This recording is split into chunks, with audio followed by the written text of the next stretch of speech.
নমস্কাৰ আজি আমি আৰম্ভ কৰিবলৈ লৈছোঁ B.Ed আৰু D.EL.Ed এন্ট্ৰেন্সৰ বাবে কিছুমান অতি গুৰুত্বপূৰ্ণ জেনেৰেল নলেজ আৰু কাৰেণ্ট এফেয়াৰ্ছৰ কুৱেশ্যনছ আজি ভিডিঅ'টো বহুত বেছি ইম্পৰ্টেণ্ট হয় আপোনালোকে শেষলৈকে চাব আৰু ভিডিঅ'টো অলপ দীঘলীয়া হয় আপোনালোকে 1.5x কৰি চাব পাৰে মইতো 2xত চাওঁ 1.5ত কৰিলে আপোনালোকে ভালদৰে বুজি পাব আৰু আপোনালোকৰ যদি তেতিয়া আমনি নালাগে আৰু শেষলৈকে চোৱাটো বহুত জৰুৰী কাৰণ বহুত বেছি ইম্পৰ্টেণ্ট কুৱেশ্যনছ আনিছোঁ আজি অলপ দীঘলীয়া হ'ব আপোনালোকে যদি আমাৰ অন্য ভিডিঅ'বিলাক চোৱা নাই তেন্তে চেনেলটো সাবস্ক্ৰাইব কৰি আমাৰ ভিডিঅ'বিলাক চাব যিবিলাকে আপোনাৰ প্ৰিপাৰেচন জাৰ্নিত সহায় কৰিব আজি আমাৰ প্ৰথম প্ৰশ্নটি হৈছে কছাৰীসকলৰ ৰাজধানী ডিমাপুৰ কোন আহোম ৰজাই দখল কৰিছিল Dimapur the capital of Kachari kingdom was occupied by the Ahom king কোনজন আহোম ৰজা অপশ্যনবিলাকৰ ভিতৰত অপশ্যন সিং চুহুংমুং বা দিহিঙীয়া ৰজাই কি কৰিছিল কছাৰীসকলৰ ৰাজধানী ডিমাপুৰ দখল কৰিছিল নেক্সট কুৱেশ্যনটো কৈছে ভাৰতীয় সংবিধানৰ কোনটো অনুচ্ছেদ মতে অসম বিধানসভাৰ কাৰ্যকাল 5 বছৰ বুলি নিৰ্ধাৰণ কৰা হৈছে which article of the Indian Constitution lays down the duration of the Assam Legislative Assembly as 5 years Assam বিধানসভাৰ 5 বছৰ যিটো কাৰ্যকাল কোনটো অনুচ্ছেদ অনুসৰি হৈছে সংবিধানৰ 172 নং অনুচ্ছেদ option number B is the right one যেহেতু আপোনালোকৰ পৰীক্ষা পাইছে সেই কাৰণে মই স্পিডত আৰু লগতে হৰহকৈ কুৱেশ্যনছ লৈ আহিছোঁ একেলগে নেক্সট কৈছে মল্লদেৱৰ আন এটা নাম কি আছিল মল্লদেৱৰ অন্য এটা নাম আছিল Naranarayan option number A what is the other name of Malladev option number A Naranarayan next কুৱেশ্যনটো কৈছে অসম সাহিত্য সভাৰ লোগো কোনে বনাইছিল the logo of Assam Sahitya Sabha was design by which person ইয়াৰে অপশ্যনছবিলাকৰ ভিতৰত অপশ্যন নম্বৰ চি যুগল দাসে কি কৰিছিল অসম সাহিত্য সভাৰ লোগো বনাইছিল আৰু ইয়াৰ কাৰ্যালয় ক'ত আছে সুধে সেয়া হৈছে যোৰহাটত নেক্সট কুৱেশ্যন কৈছে অসমত গড় দিৱস কোন দিনা পালন কৰা হয় এইটো এদিন দিছিলোঁ আপোনালোকক কমেণ্টত জনাবৰ কাৰণে আপোনালোকে উত্তৰ দিয়া নাই সেইকাৰণে আজি লৈ আহিলোঁ কুৱেশ্যনৰ when is rhino day observe in Assam answer হ'ব option number B 22 September 22 September তাৰিখে অসমত গড় দিৱস পালন কৰা হয় নেক্সট কুৱেশ্যন ক্ৰান্তীয় চিৰসেউজ বননি অসমৰ কোন জিলাত আছে চিৰসেউজ বননি ক্ৰান্তীয় ইয়াতে সুধিছে tropical evergreen forest R found in which district of Assam এইটো বহুতে এটা বুলি ভাবিব পাৰে কিন্তু গোলাঘাট যোৰহাট শিৱসাগৰ সকলোতে আমাৰ কি হয় চিৰসেউজীয়া বননি পোৱা যিহেতু যায় সেইকাৰণে ইয়াৰ option number D all of these ইয়াৰ সকলোবোৰে শুদ্ধ উত্তৰ হ'ব চিৰসেউজীয়া মানে পুৰা মানে অভাৰ দ্য ইয়েৰ কি হৈ থাকে অল অভাৰ দ্য ইয়েৰ সেউজীয়াই হৈ থাকে আৰু এবিধ আছে পৰ্ণপাতী উদ্ভিদ কি হয় শীতকালত তেওঁলোকৰ পাতবিলাক শ্বেড দিয়াৰ ট্ৰী লিভছ যিটো উইণ্টাৰ ছিজনত সিহঁতৰ যিবিলাক পাত হয় সেই পাতবিলাক সৰি যায় সেইকাৰণে পৰ্ণপাতী উদ্ভিদ বুলি কোৱা হয় অসমত দুই ধৰণৰ উদ্ভিদেই পোৱা যায় চিৰসেউজীয়া আৰু পৰ্ণপাতী ইয়াতে সুধিছে ক্ৰান্তীয় চিৰসেউজ বননি ক'ত আছে অসমৰ সকলো ঠাইতে আছে আৰু সেয়া আমাৰ পৰ্ণপাতী উদ্ভিদো সকলো ঠাইতে হ'ব নেক্সট কুৱেশ্যনটো কৈছে কি বাক্সা জিলা সৃষ্টি কৰোঁতে কোন জিলাৰ অংশ লোৱা হৈছিল তো ইয়াৰে অপশ্যনছবিলাকৰ ভিতৰত আমি চাম বৰপেটা নলবাৰী কামৰূপ আৰু দৰং গোৱালপাৰা আৰু কোকৰাঝাৰ বঙাইগাঁও আৰু কোকৰাঝাৰ দৰং বৰপেটা আৰু Nalbari Baksa district of Assam was created from the parts of which of the following districts ইয়াৰে অপশ্যনছবিলাকৰ ভিতৰত অপশ্যন নম্বৰ এ বৰপেটা নলবাৰী কামৰূপ আৰু দৰঙৰ পৰা কি কৰা হৈছিল এই বাক্সা জিলাখন সৃষ্টি কৰোঁতে সেই জিলাবিলাকৰ পৰা লোৱা হৈছিল নেক্সটটো কৈছে কোনটো হ্ৰদক অসমৰ স্কটলেণ্ড বুলি আখ্যা দিয়া হয় এইটো এটা এনেকুৱা লাগিব যে এইটো এটা কনফিউজিং হয় কুৱেশ্যনটো কেতিয়াবা এনেকুৱা হ'ব পাৰে তো সেইকাৰণে ভালদৰে মন দিব অসমৰ স্কটলেণ্ড বুলি কাক কোৱা হয় হাফলং হ্ৰদ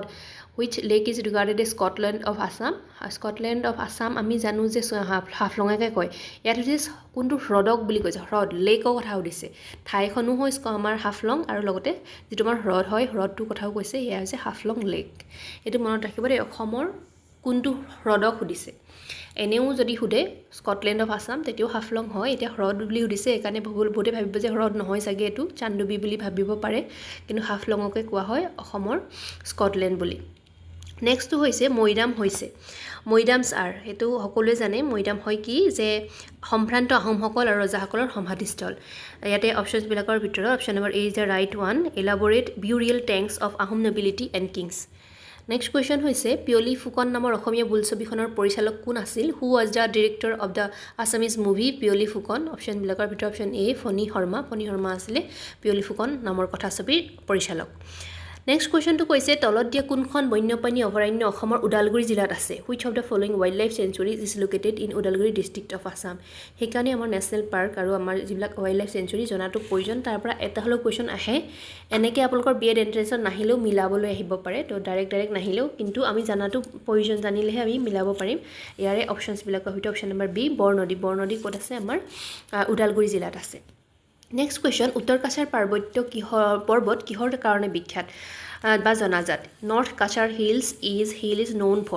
for কিহৰ কাৰণে আমি অপশ্যন নম্বৰ চি লাইমষ্টোন চূণশিলৰ কাৰণে উত্তৰ কাছাৰ পৰ্বত বিখ্যাত নেক্সট কুৱেশ্যনটো কৈছে কি ইয়াতে যে অসম সাহিত্য সভাৰ পূৰ্বসূৰী কি আছিল পূৰ্বসূৰী মানে হৈছে কি what was the precursor of Assam Sahitya Sabha আগতে কি আছিল পূৰ্ব মানে আগৰ নহয় জানো ইয়াৰে অপশ্যনবিলাকৰ ভিতৰত আমি সকলোৱে জানো অসম সাহিত্য সভাৰ পূৰ্বসূৰী আছিল অসমীয়া ভাষা উন্নতি সাধিনী সভা অসমীয়া ভাষা উন্নতি সাধিনী সভা নেক্সটটো কৈছে কি আমাৰ অসমত লোককল্যাণ দিৱস কাৰ মৃত্যু বাৰ্ষিকীত পালন কৰা হয় এইটো অপশ্যনছবিলাকৰ ভিতৰত আমি লোক কল্যাণ দিৱস is being celebrated on which date anniversary in Assam option A Gopinath Bordoloi তেওঁ মৃত্যু বাৰ্ষিকীত আমি কি পালন কৰোঁ লোক কল্যাণ দিৱস নেক্সট কুৱেশ্যনটো কৈছে কি উচ্চতম ন্যায়ালয়ৰ মৌলিক অধিকাৰ সাব্যস্ত কৰাৰ সন্দৰ্ভত ভাৰতীয় সংবিধানৰ ৩২ নং দফাত উচ্চতম ন্যায়ালয়ৰ ওচৰ চপাৰ সুবিধা আছে ই নিম্নলিখিত কোনটো ক্ষেত্ৰাধিকাৰৰ ভিতৰত পৰে কুৱেশ্যনটো ইংলিছতো কৈ দিছোঁ article 32 of the constitution of India guarantees the right to move the Supreme Court for enforcement of the fundamental rights. This falls under which among of the following kinds of jurisdiction of the Supreme Court? Yare jodi option sa option number A is the right on original jurisdiction. Amar jitu অসমীয়াত হ'ব কি original প্ৰাথমিক ক্ষেত্ৰাধিকাৰ অন্তৰ্গত হয় যদি আমাৰ কিবা হয় কি হয়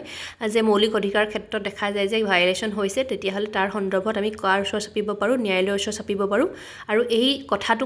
কোনটো ক্ষেত্ৰৰ ভিতৰত পৰে সুধিছে উইচ ফিল্ড তো এইটো প্ৰাথমিক ক্ষেত্ৰাধিকাৰ বা ইংলিছত যদি কওঁ অৰিজিনেল জুৰিছডিকশ্যন নেক্সট কুৱেশ্যনটো কৈছে 98ত আছে তলৰ কোনগৰাকী অসমীয়া গায়িকা নাইটিংগেল অফ আছাম নামেৰে জনা যায় who among the following Assamese singer is known as the nightingale of Assam ইয়াৰে অপশ্যনছবিলাকৰ ভিতৰত option number A is the right one Dipali বৰঠাকুৰক কি বুলি কোৱা হয় অসমৰ নাইটিংগেল বুলি কোৱা হয় নেক্সট কুৱেশ্যনটো কৈছে অসমীয়া উপন্যাসৰ সম্ৰাট বুলি কাক জনা যায় who is known as the empire of Assamese novel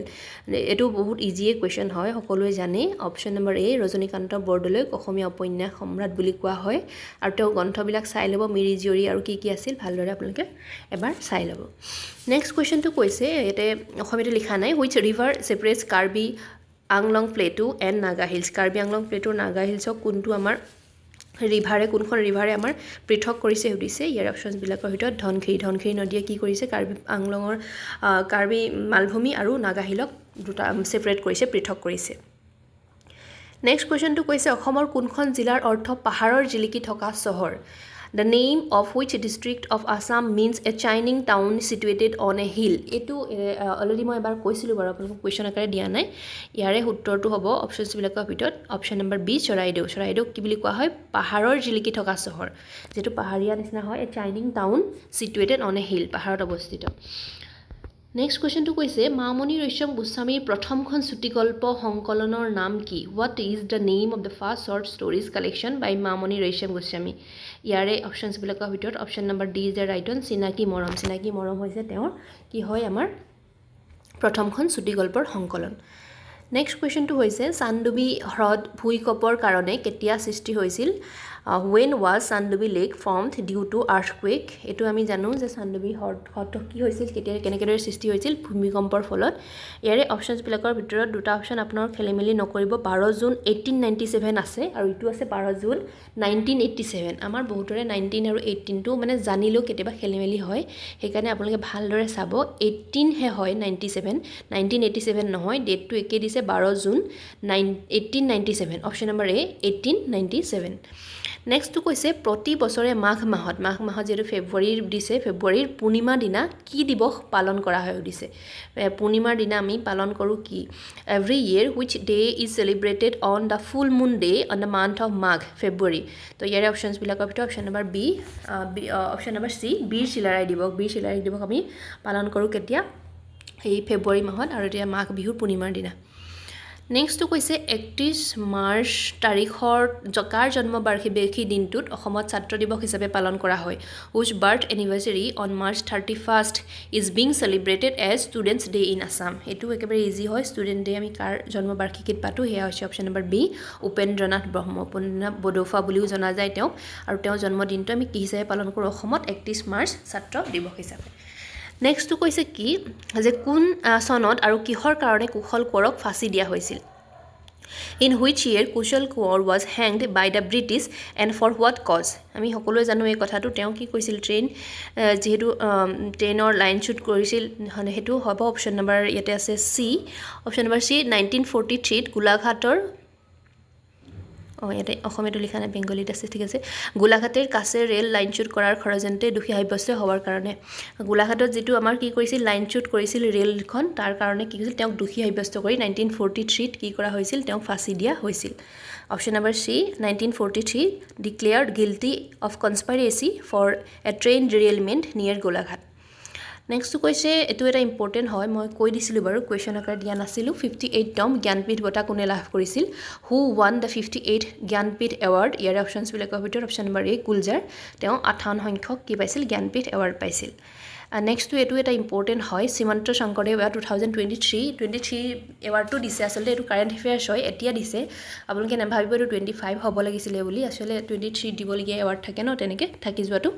ইয়াত কৈছে Shrimanta Sankardev award 2023 presented to classical dancer Sonal Mansingh এইটো এটা বহুত বেছি ইম্পৰ্টেণ্ট কাৰেণ্ট এফেয়াৰ্ছ হয় সোণাল মানসিং আমি এনেকৈ নাহি আহিব পাৰে যে তেওঁ কিহৰ লগত ৰিলেটেড মানুহৰ নাম দি দিব তেওঁলোকৰ বাদ্যযন্ত্ৰীৰ নাম নাইবা ডান্সাৰ বা এনেকুৱা ধৰণৰ ইনষ্ট্ৰুমেণ্ট কি বজায় তেনেকুৱা নাম দি মিলাবলৈ আহিব পাৰে সোণাল মানসিং কি হয় ৰিনাউণ্ড ফৰ ভাৰতনাট্যম এণ্ড ওড়িশী এইটো মনত ৰাখিব তেওঁ ভাৰতনাট্যম আৰু ওড়িশী নৃত্যৰ কাৰণে ক্লাছিকেল ডান্সাৰ যিহেতু হয় আৰু দুয়োটাই যিহেতু ক্লাছিকেল ডান্স হয় ভাৰতনাট্যম আৰু ওড়িশী এইটোৰ কাৰণে বিখ্যাত হয় আৰু known for blending classical dance with social and contemporary theme তেওঁ কণ্টেম্পৰেৰী ছ'চিয়েল থিম তাত ব্লেণ্ড কৰি ডান্স কৰে তেওঁ কি এৱাৰ্ড পাইছে এইটো শ্ৰীমন্ত শংকৰদেৱ এৱাৰ্ডৰ উপৰিও she was the youngest recipient of Padma Bhushan in 1992 in 2003 Sonal became the first Indian women dancer to be awarded Padma Vibhushan তেওঁ পদ্মবিভূষণ এৱাৰ্ড পোৱা পদ্মভূষণো পাইছে আৰু পদ্মবিভূষণো পাইছে আৰু পদ্মবিভূষণ পোৱা তেওঁ কি হৈছে ফাৰ্ষ্ট ইণ্ডিয়ান উইমেন বুলি কৈছে উইমেন ডান্সাৰ তেওঁ আগতে ইণ্ডিয়ান কোনো উইমেন ডান্সাৰে পদ্মবিভূষণ পোৱা নাই তো এইখিনি আছিল আজিৰ আমাৰ মোষ্ট ইম্পৰ্টেণ্ট হয় কাৰেণ্ট এফেয়াৰ্ছ আৰু লগতে জেনেৰেল নলেজৰ কুৱেশ্যন হয় ইয়াৰ পৰা আপোনালোকে হয়তো বহু কুৱেশ্যন পাব এনেকৈ ডাইৰেক্টলি নাহিলেও ক'ৰবাত মিলোৱা বা এনেকুৱা হ'লেও পাব সেইকাৰণে আপোনালোকে ভালদৰে পঢ়িব থেংক ইউ ফৰ ৱাচিং কিপ লাৰ্ণিং